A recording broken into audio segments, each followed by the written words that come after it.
10వ తరగతి తెలుగు 3వ పాఠము వీర తెలంగాణ. ఈ పాఠం రాసిన కవి పేరు దాశరథి కృష్ణమాచార్య. ఈ పాఠంలోని వ్యక్తీకరణ, సృజనాత్మకత, ఇక్కడ ప్రశ్నలు ఇవ్వడం జరిగింది. ఇప్పుడు వాటిని చదువుకుందాము. విద్యార్థులు అర్థం చేసుకోవాలి. కింది ప్రశ్నలకు 5 వాక్యాల్లో జవాబులు రాయండి. ఇప్పుడు మొదటి ప్రశ్న చదువుకుందాం. తెలంగాణ గొప్పతనపు విశేషాలు కొన్ని తరాల వరకు దుర్మార్గుల చేతిలో చిక్కుకున్నాయి అన్న కవి మాటలను మీరెట్లా సమర్థిస్తారు? ఈ ప్రశ్నకు సమాధానము: తెలంగాణ ఎంతో సాంస్కృతిక వికాసం కలది. భాషా సంస్కృతులు ఎంతో గొప్పవి. కానీ ఇవన్నీ చరిత్రలో నిజాము సంకెళ్ళ కింద నలిగిపోయాయి.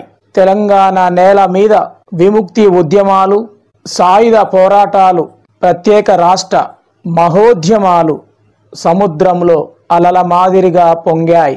తెలంగాణ గొప్పతన విశేషాలు అన్నీ కొన్ని తరాల వరకు దుర్మార్గుల చేతిలో చిక్కుకున్నాయి. ఇప్పుడు ఆ రోజులు పోయినాయి, అడ్డంకులు తొలగిపోయినాయి అన్నాడు కవి దాశరథి కృష్ణమాచార్య. ఈ విధంగా ఎందరో వీరులు త్యాగాల ఫలమే నేటి తెలంగాణ ఎన్నో పోరాటాల ఫలితంగా 2014 జూన్ 2వ తారీఖున పరిపూర్ణ స్వాతంత్ర్యం పొందింది. తెలంగాణ రాష్ట్రం ఏర్పడింది. దానితో తెలంగాణ ఆశలు నెరవేరాయి. 2వ ప్రశ్న: తెలంగాణమున గడ్డిపోచయను సంధించెన్ కృపానమ్ము అని దాశరథి ఎందుకన్నాడు? ఈ ప్రశ్నకు సమాధానము: ఈ తెలంగాణలో గడ్డిపోచ కూడా కత్తిబట్టి ఎదిరించింది. గొప్ప రాజులుగా పేరు పొందిన గర్వాన్ని అంచేటట్లుగా యుద్ధము సాగించింది. ఏమి జరుగుతుందో తెలియక జగమంతా భయపడిపోయారు. దిగంతాలన్నీ ఆకాశంలో ఇంద్రధనుసుల పరంపరల చేత సయ్యాటలాడాయి. కాబట్టి ఇక్కడ పుట్టిన చిగురు కొమ్మైన చేవగలది. తెలంగాణలో చాలా చిన్నదైన గడ్డి కత్తిబట్టి యుద్ధం చేయగల సత్తా ఉందని కవి చెప్పాడు. 3వ ప్రశ్న: తెలంగాణలో సంధ్యాభానువు మొదటిసారి ఉదయించాడని కవి ఎందుకన్నాడు? ఈ ప్రశ్నకు సమాధానము: అమ్మా తెలంగాణమ్మ, నీ గొప్పతనపు విశేషాలు కొన్ని తరాల వరకు దుర్మార్గుల చేతులలో చిక్కుకున్నాయి. ఇప్పుడు ఆ అడ్డంకులన్నీ తొలగిపోయాయి. విచ్చుకున్న మెరుపు తీగల కాంతి రేఖలు బ్రతుకుతోవ చూపే కాలం మళ్ళీ వచ్చింది. స్వచ్ఛమైన కాంతివంతమైన సంధ్యాభానుడు మొదటిసారి ఉదయించాడు. కాబట్టి కాంతి జ్ఞానానికి సంకేతం, విముక్తికి సంకేతం. కాంతివంతమైన స్వచ్ఛమైన సూర్యకాంతి తెలంగాణకు వచ్చిందని కవి భావన. కింది ప్రశ్నలకు 10 వాక్యాలలో జవాబులు రాయాలి.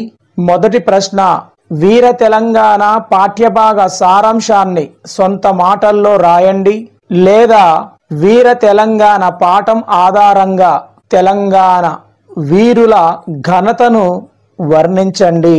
ఈ ప్రశ్నలకు సమాధానము: ఓ తెలంగాణమా, నీ పెదవులతో ఊదిన శంఖధ్వనులు ఈ భూమండలాన్ని అంతా ఒక్కసారిగా బొబ్బలు పెట్టినట్లుగా ప్రతిధ్వనించాయి.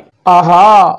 ఉదయించిన సూర్యుని కిరణాల చేత ప్రీతి పొందిన పద్మాలచే చలించిన ఆకాశగంగా తరంగాలు అన్ని దిక్కులను తెలవారేటట్లు చేశాయి.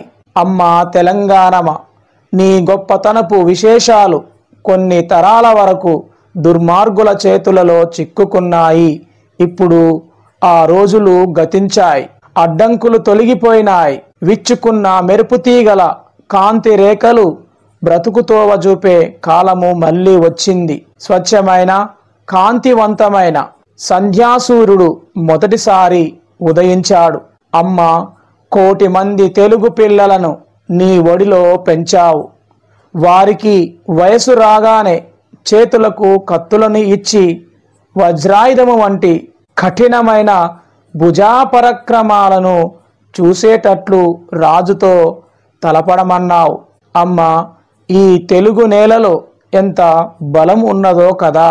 ఈ తెలంగాణలో గడ్డిపోచ కూడా కత్తిబట్టి ఎదిరించింది. గొప్ప రాజుగా పేరొందిన ఆ నిజాం రాజు గర్వాన్ని అణిచేటట్లుగా యుద్ధము సాగించి ఏమి జరుగుతుందో తెలియక లోకమంతా భయపడిపోయింది. దిగంతాలన్నీ ఆకాశంలో ఇంద్రధనుసుల పరంపరల చేత సయ్యాటలాడాయి.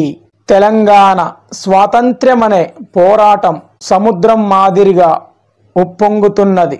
4 వైపుల నుండి సముద్రానికి గండి కొట్టి తెలంగాణ నేలంతా స్వాతంత్ర్యపు నీటితో తడుపుతున్నారు. ఇక నవాబుల ఆజ్ఞలకు కాలము చెల్లిపోయింది. అమ్మ తెలంగాణ, నీ పిల్లలలో ప్రకాశించే విప్లవాత్మకమైన కదలిక ఊరికే పోలేదమ్మా. భూమండలాన్ని అంతా సవరించి ఉజ్వలమైన కాంతివంతమైన సూర్యుడిని పిలిచి దేశమంతా కొత్త కాంతి సముద్రాలు నింపారు. వారంతా వీరులు, యోధులే కాదు, న్యాయం తెలిసిన పరోపకారులైన తెలుగు వీరులు సుమా. అమ్మ, మతం అనే పిశాచి తన క్రూరమైన కోరలతో మా నేలను ఆక్రమించి మా గొంతులు కోస్తున్నప్పుడు, ఏ దిక్కు తోచనప్పుడు, బ్రతకడమే భారమైనప్పుడు తెలుగుదనాన్ని కోల్పోలేదు. యుద్ధ రంగంలో రుద్రాదులు మెచ్చేటట్లుగా చివరికి విజయాన్ని సాధించాం. ఇక్కడ కాకతీయ రాజుల కంచుగంట మ్రోగినప్పుడు దుర్మార్గులైన శత్రురాజులు కలవరపడ్డారు. రుద్రమాదేవి పరాక్రమించినప్పుడు తెలుగు జెండాలు ఆకాశాన రెపరెపలాడాయి. కాపయ్య నాయకుడు తన విజృంభణం చూపినప్పుడు శత్రురాజులకు గుండెలు ఆగిపోయాయి. చాళుక్య రాజులు పశ్చిమ దిక్కున పరిపాలన చేసినప్పుడు మంగళకరమైన జయధ్వనులు మోగాయి. నాటి నుండి నేటి వరకు కూడా తెలంగాణ ఓడలేదు. శత్రువుల దొంగ దెబ్బలకు ఓడిపోలేదు. శ్రావణ మాసములోని మేఘం మాదిరిగా గంభీరమైన గర్జనలు అలరారుతుండగా నా తెలంగాణ ముందుకు సాగుతూనే ఉన్నది. ఆత్మకథ. ఎన్నో కష్టాలు పడ్డాను. నా కళ్ళ ముందే నా బిడ్డలు పిట్టల్లా రాలిపోతుంటే వెక్కి వెక్కి ఏడ్చాను. పరాయి పాలనలో ఎన్ని బాధలు పడ్డానో తలుచుకుంటే ఒళ్ళు జలధరిస్తుంది. పాల్కూరికి సోమనాథుడు, భమ్మేరపోతన వంటి భక్త కవులను తలుచుకుంటే భక్తి భావంతో పరవశించిపోతాను. యాదగిరి గుట్టలో లక్ష్మీ నరసింహస్వామిని చూసినప్పుడల్లా అనుకుంటాను, కష్టాలనేవి అశాశ్వతమని. లక్ష్మీ నరసింహస్వామి హిరణ్యకశివుడిని చంపాక ప్రహ్లాదుడిని కాపాడాడు. అలాగే ఏదో ఒక రోజు పరాయి పాలన అనే హిరణ్యకశివుడు అంతమవుతాడు. ప్రహ్లాదుడు లాంటి నా తెలంగాణ బిడ్డలు రక్షించబడతారు అని నా నమ్మకము. అది నెరవేరింది. దాశరథి లాంటి విప్లవ కవులు పుట్టడం నా అదృష్టము. తెలంగాణ పోరాటంలో నా కవి కుమారుల గొప్పతనాన్ని మరిచిపోగలనా? ఎంతో మంది కళాకారులను కన్నాను. ఈ తెలంగాణలో మీకెవ్వరికీ అన్నానికి లోటు లేదు.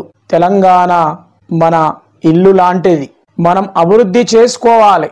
మీరంతా బాగా చదవండి. నా పేరు ప్రఖ్యాతలు పెంచండి. తెలంగాణ తల్లి దీవెనలు మీ అందరికీ ఎప్పుడూ ఉంటాయి. ఇంకొకసారి కలిసినప్పుడు ఇలా ఇంకా మాట్లాడుకుందాం.